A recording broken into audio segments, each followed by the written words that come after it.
ಚಿನ್ನಸ್ವಾಮಿ ಸ್ಟೇಡಿಯಂನ ಮುಂಭಾಗದಲ್ಲಿ ಆದಂತಹ ಕಾಲ್ತುಳಿತದ ವಿಚಾರವಾಗಿ ಯಾರ ವೈಫಲ್ಯ ಆಯಿತೋ ಗೊತ್ತಿಲ್ಲ. ಆದರೆ ಕಮಿಷನರ್ ತಲೆದಂಡ ಆಯಿತು, ಅವರ ಜೊತೆಯಲ್ಲಿ 4 ಅಧಿಕಾರಿಗಳ ತಲೆದಂಡ ಆಯಿತು, ರಾಜಕೀಯ ವ್ಯಕ್ತಿಗಳ ತಲೆದಂಡ ಆಯಿತು. ಆದರೆ ಇದನ್ನ ಹೊರತುಪಡಿಸಿ ಇನ್ನೂ ಕೆಲವರ ತಲೆದಂಡ ಆಗೋದು ಬಹಳ ನಿಶ್ಚಿತ ಅಂತ ಹೇಳಲಾಗ್ತಾ ಇದೆ. ಚೀಫ್ ಸೆಕ್ರೆಟರಿ ಶಾಲಿನಿ ರಜನೀಶ್ ಅವರ ತಲೆದಂಡ ಕೂಡ ಆಗಬಹುದು ಅನ್ನುವ ಚರ್ಚೆಗಳು ನಡೀತಾ ಇದೆ. ಗೊತ್ತಿಲ್ಲ ಏನಾಗುತ್ತೆ ಅಂತ. ಸರ್ಕಾರ ಯಾವ ನಿರ್ಧಾರವನ್ನು ತೆಗೆದುಕೊಳ್ಳುತ್ತೆ ಕಾದ್ ನೋಡಬೇಕು. ಈ ರಿಪೋರ್ಟ್ ನೋಡಿ.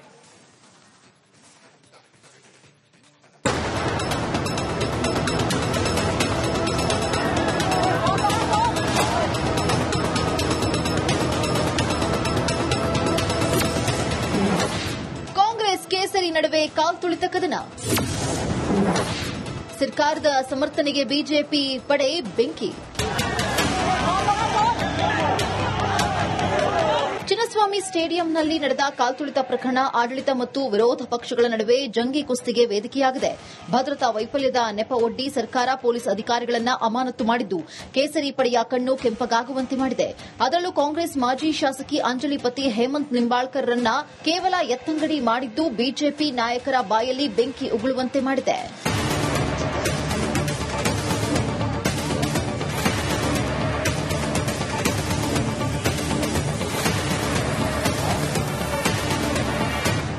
ಸಂಭ್ರಮಾಚರಣೆ ವೇಳೆ ನಡೆದ ದುರಂತಕ್ಕೆ ಸರ್ಕಾರವೇ ನೇರ ಹೊಣೆ ಎಂದು ಬಿಜೆಪಿ ಆರೋಪಿಸ್ತಾ ಇದೆ. ಗೋವಿಂದರಾಜುರನ್ನ ರಾಜಕೀಯ ಕಾರ್ಯದರ್ಶಿ ಹುದ್ದೆಯಿಂದ ಕೆಳಗಿಳಿಸಿದ್ದು ಏಕೆಂದು ಪ್ರತಾಪ್ ಸಿಂಹ ಪ್ರಶ್ನಿಸಿದ್ದಾರೆ.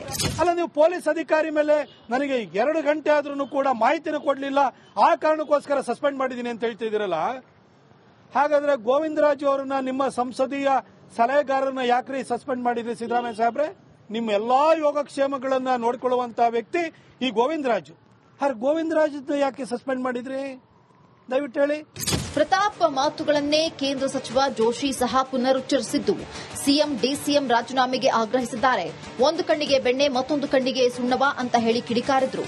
ಆಫೀಸರ್ ಇಂಟೆಲಿಜೆಂಟ್ ಇದ್ರೆ ಇಲ್ಲ, ಇಂಟೆಲಿಜೆನ್ಸ್ ಆಫೀಸರ್ ನಿಮ್ಮ ಅಧಿಕಾರಿ ಇದ್ರೆ ಇಲ್ಲ, ಅವ್ರ್ಯಾಕೆ ತಿಳಿಸಿಲ್ಲ? ಅವ್ರ ಬಗ್ಗೆ ಏನ್ ಕ್ರಮ? ಅವ್ರು ಟ್ರಾನ್ಸ್ಫರ್ ಮಾಡ್ಯಾರ. 2 ಪೋಸ್ಟ್ ಇತ್ತು, 1ರಿಂದ ಬಿಡುಗಡೆ ಮಾಡಿದ್ರು. ಏನ್ ದೊಡ್ಡ ಮಹಾ ಮಾಡಿದ್ರಿ ನೀವು?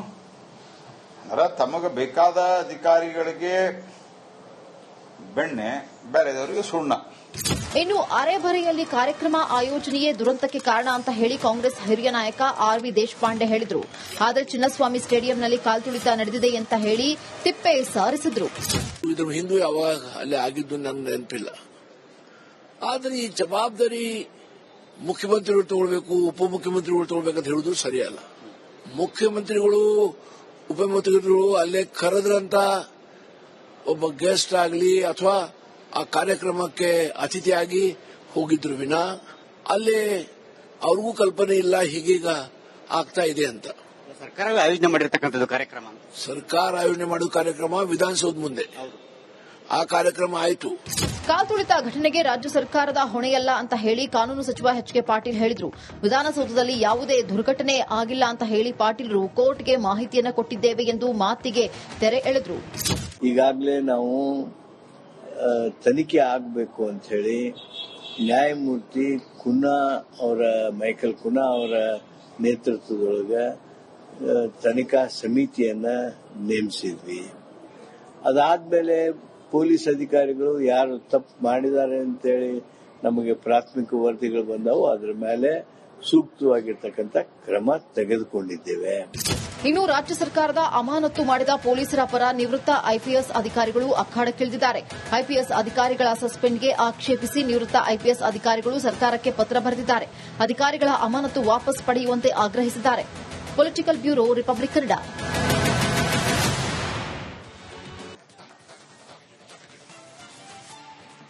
ಚಿನ್ನಸ್ವಾಮಿ ಸ್ಟೇಡಿಯಂನ ಮುಂಭಾಗದಲ್ಲಿ ಆದಂತಹ ಕಾಲ್ತುಳಿತದ ವಿಚಾರವಾಗಿ ಯಾರ ವೈಫಲ್ಯ ಆಯಿತೋ ಗೊತ್ತಿಲ್ಲ. ಆದರೆ ಕಮಿಷನರ್ ತಲೆದಂಡ ಆಯಿತು, ಅವರ ಜೊತೆಯಲ್ಲಿ 4 ಅಧಿಕಾರಿಗಳ ತಲೆದಂಡ ಆಯಿತು, ರಾಜಕೀಯ ವ್ಯಕ್ತಿಗಳ ತಲೆದಂಡ ಆಯಿತು. ಆದರೆ ಇದನ್ನ ಹೊರತುಪಡಿಸಿ ಇನ್ನೂ ಕೆಲವರ ತಲೆದಂಡ ಆಗೋದು ಬಹಳ ನಿಶ್ಚಿತ ಅಂತ ಹೇಳಲಾಗ್ತಾ ಇದೆ. ಚೀಫ್ ಸೆಕ್ರೆಟರಿ ಶಾಲಿನಿ ರಜನೀಶ್ ಅವರ ತಲೆದಂಡ ಕೂಡ ಆಗಬಹುದು ಅನ್ನುವ ಚರ್ಚೆಗಳು ನಡೀತಾ ಇದೆ. ಗೊತ್ತಿಲ್ಲ ಏನಾಗುತ್ತೆ ಅಂತ. ಸರ್ಕಾರ ಯಾವ ನಿರ್ಧಾರವನ್ನ ತೆಗೆದುಕೊಳ್ಳುತ್ತೆ ಕಾದ್ ನೋಡಬೇಕು. ಈ ರಿಪೋರ್ಟ್ ನೋಡಿ.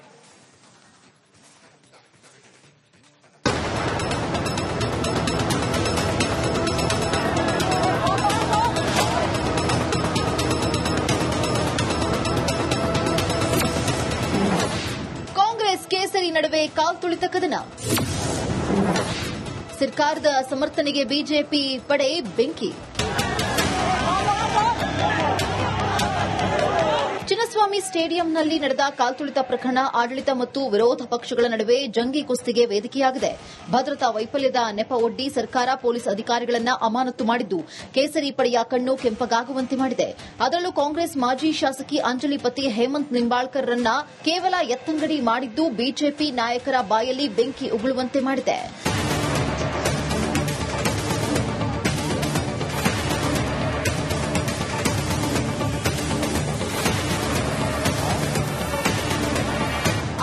ಸಂಭ್ರಮಾಚರಣೆ ವೇಳೆ ನಡೆದ ದುರಂತಕ್ಕೆ ಸರ್ಕಾರವೇ ನೇರ ಹೊಣೆ ಎಂದು ಬಿಜೆಪಿ ಆರೋಪಿಸ್ತಾ ಇದೆ. ಗೋವಿಂದರಾಜುರನ್ನ ರಾಜಕೀಯ ಕಾರ್ಯದರ್ಶಿ ಹುದ್ದೆಯಿಂದ ಕೆಳಗಿಳಿಸಿದ್ದು ಏಕೆಂದು ಪ್ರತಾಪ್ ಸಿಂಹ ಪ್ರಶ್ನಿಸಿದ್ದಾರೆ. ಅಲ್ಲ, ನೀವು ಪೊಲೀಸ್ ಅಧಿಕಾರಿ ಮೇಲೆ ನನಗೆ 2 ಗಂಟೆ ಆದ್ರೂ ಕೂಡ ಮಾಹಿತಿನ ಕೊಡಲಿಲ್ಲ, ಆ ಕಾರಣಕ್ಕೋಸ್ಕರ ಸಸ್ಪೆಂಡ್ ಮಾಡಿದ್ದೀನಿ ಅಂತ ಹೇಳ್ತಿದ್ದೀರಲ್ಲ.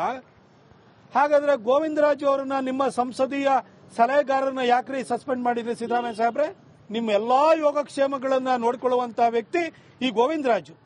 ಗೋವಿಂದರಾಜ್ ಯಾಕೆ ಸಸ್ಪೆಂಡ್ ಮಾಡಿದ್ರಿ ದಯವಿಟ್ಟು ಹೇಳಿ.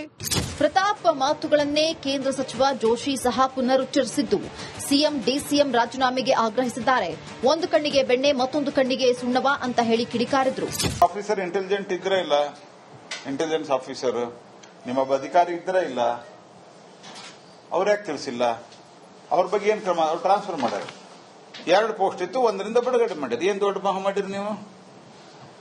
ತಮಗೆ ಬೇಕಾದ ಅಧಿಕಾರಿಗಳಿಗೆ ಬೆಣ್ಣೆ, ಬೇರೆದವರಿಗೆ ಸುಣ್ಣ. ಇನ್ನು ಅರೆಬರೆಯಲ್ಲಿ ಕಾರ್ಯಕ್ರಮ ಆಯೋಜನೆಯೇ ದುರಂತಕ್ಕೆ ಕಾರಣ ಅಂತ ಹೇಳಿ ಕಾಂಗ್ರೆಸ್ ಹಿರಿಯ ನಾಯಕ ಆರ್ ವಿ ದೇಶಪಾಂಡೆ ಹೇಳಿದ್ರು. ಆದರೆ ಚಿನ್ನಸ್ವಾಮಿ ಸ್ಟೇಡಿಯಂನಲ್ಲಿ ಕಾಲ್ತುಳಿತ ನಡೆದಿದೆ ಅಂತ ಹೇಳಿ ತಿಪ್ಪೆ ಸಾರಿಸಿದ್ರು. ಇದ್ರ ಹಿಂದೂ ಯಾವಾಗ ಅಲ್ಲಿ ಆಗಿದ್ದು ನನ್ನ ನೆನಪಿಲ್ಲ. ಆದರೆ ಈ ಜವಾಬ್ದಾರಿ ಮುಖ್ಯಮಂತ್ರಿಗಳು ತಗೊಳ್ಬೇಕು, ಉಪಮುಖ್ಯಮಂತ್ರಿಗಳು ತಗೊಳ್ಬೇಕಂತ ಹೇಳುದು ಸರಿಯಲ್ಲ. ಮುಖ್ಯಮಂತ್ರಿಗಳು ಉಪಮುಖ್ಯಮಂತ್ರಿಗಳು ಅಲ್ಲೇ ಕರೆದ್ರಂತ ಒಬ್ಬ ಗೆಸ್ಟ್ ಆಗಲಿ ಅಥವಾ ಆ ಕಾರ್ಯಕ್ರಮಕ್ಕೆ ಅತಿಥಿಯಾಗಿ ಹೋಗಿದ್ರು ವಿನ ಅಲ್ಲೇ ಅವ್ರಿಗೂ ಕಲ್ಪನೆ ಇಲ್ಲ ಹೀಗೀಗ ಆಗ್ತಾ ಇದೆ ಅಂತ. ಸರ್ಕಾರವೇ ಆಯೋಜನೆ ಮಾಡಿರ್ತಕ್ಕಂಥದ್ದು ಕಾರ್ಯಕ್ರಮ. ಸರ್ಕಾರ ಆಯೋಜನೆ ಮಾಡುವ ಕಾರ್ಯಕ್ರಮ ವಿಧಾನಸೌಧ ಮುಂದೆ ಆ ಕಾರ್ಯಕ್ರಮ ಆಯಿತು. ಕಾಲ್ತುಳಿತ ಘಟನೆಗೆ ರಾಜ್ಯ ಸರ್ಕಾರದ ಹೊಣೆಯಲ್ಲ ಅಂತ ಹೇಳಿ ಕಾನೂನು ಸಚಿವ ಎಚ್ ಕೆ ಪಾಟೀಲ್ ಹೇಳಿದ್ರು. ವಿಧಾನಸೌಧದಲ್ಲಿ ಯಾವುದೇ ದುರ್ಘಟನೆ ಆಗಿಲ್ಲ ಅಂತ ಹೇಳಿ ಪಾಟೀಲ್ರು ಕೋರ್ಟ್ಗೆ ಮಾಹಿತಿಯನ್ನು ಕೊಟ್ಟಿದ್ದೇವೆ ಎಂದು ಮಾತಿಗೆ ತೆರೆ ಎಳೆದ್ರು. ಈಗಾಗಲೇ ನಾವು